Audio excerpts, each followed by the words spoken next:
দেশের অর্থনৈতিক অবস্থা ভালো না, কোনো সন্দেহ নাই। এখন এই অর্থনৈতিক অবস্থা যে ভালো না, সেটা আমি বহু আগেও বলছি, এখনও বলছি। যেমন ধরেন ফ্যামিলি কার্ড, আপনি যদি অ্যাট এ গ্ল্যান্স ভাবেন যে একটা মহিলা 2,500 টাকার একটা কার্ড পাবে, সেটা তার কাছে ভালো, তার কাছে ভালো লাগবে। এইভাবে আপনি ফ্যামিলি কার্ড দেন, কৃষি কার্ড, যাই দেন না কেন, আমি বলছি না জিনিসটা খারাপ, আমি বলছি অবশ্যই ভালো। কিন্তু এটা যদি আমরা অন্যভাবে চিন্তা করি, এতে তো আপনি নির্ভরশীল বানাচ্ছেন আমাকে, আমি প্রতি মাসে এই টাকাটার আশায় থাকবো।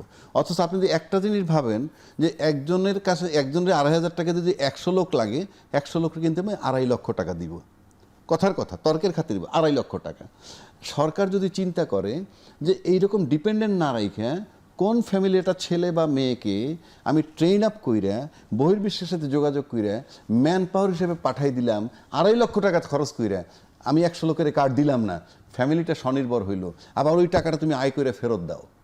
মানে আমার বক্তব্যটা এরকম যে আপনি কিভাবে আমাদেরকে, এটা কিন্তু কর্মসংস্থান বাড়ানোর একটা জায়গা, প্লাস ফরেন রেমিটেন্স আসা, এটা আমার একটা সাজেশনমূলক। কিন্তু আমি বলি সরকার সাজেশনমূলক নিবে কি নিবে না তার ব্যাপার।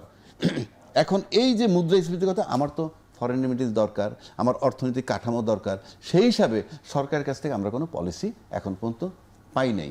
আপনি যার জন্য বললাম দ্রব্যমূল্যের দাম বাড়তেছে বা কোনো জিনিসের ট্যাক্স বাড়াইতে পারেন, কিন্তু এটা ব্যাখ্যা দিতে হয় যে ওইটা বাড়াইয়া যে বাড়তি টাকাটা আসবে, সেটাতে আমরা ভালো কি করব।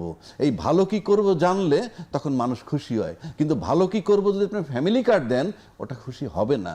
কেন হবে না? ফ্যামিলি কার্ড বিলে করবে কারা? অফকোর্স ওই দলের লোক। যাবে কোথায় এটা বলার অপেক্ষা রাখেন, আপনি মুখে যাই বলেন না কেন।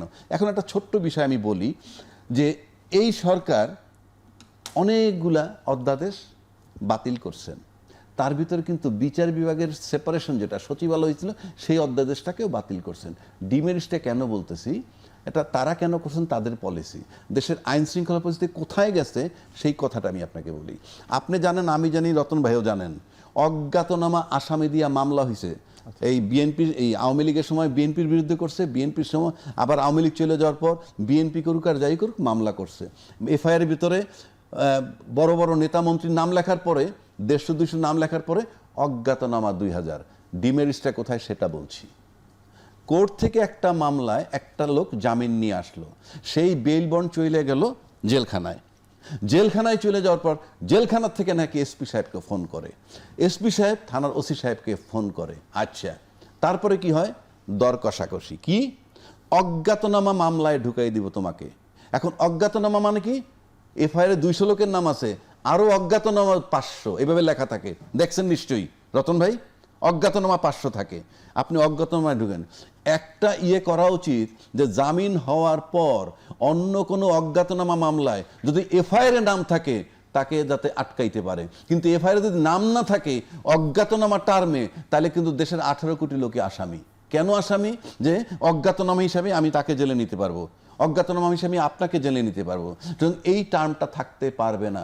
কোনো লোকের যদি গ্রেফতার আবার দেখাইতে হয়, তাহলে যে কোনো এফআইআরে তার নামটা থাকতে হবে। কিন্তু অজ্ঞাতনামা 500 কোটায় তাকে ঢুকবেন, এই দর কষাকষি চলতেছে অলমোস্ট সব থানায়। সেইটা আমি আজকে প্রধানমন্ত্রীর দৃষ্টি আকর্ষণ করছি, স্বরাষ্ট্রমন্ত্রীর দৃষ্টি আকর্ষণ করছি। অ্যাটলিস্ট মব বন্ধ করতে পারেন না, এইটা পারেন না, সেইটা পারেন না, কিন্তু কোর্ট থেকে যখন জামিন হয়ে যায়, তখন অজ্ঞাতনামা আসামির তালিকায় যেখানে এফআইআরে তার নাম নাই, এরকম কোনো মামলায় যাতে তাকে গ্রেফতার দেখানো না হয়, এই দর কষাকষি। এখনো জামিন পাওয়ার পর আজকে 4-5-7 দিন হয়েছে জেলখানা থেকে সে বের হচ্ছে না। কেন বের হচ্ছে না? ওই আটকায় রাখা হয়েছে। অজ্ঞাতনামা বলতে পারি টাকার বার্গেনিং হচ্ছে। আচ্ছা আচ্ছা, সুতরাং সেইটা আমি আজকে এই বার্তাটা জাতিকে দিয়ে দিলাম। ধন্যবাদ আবু হেনা রাজাকে।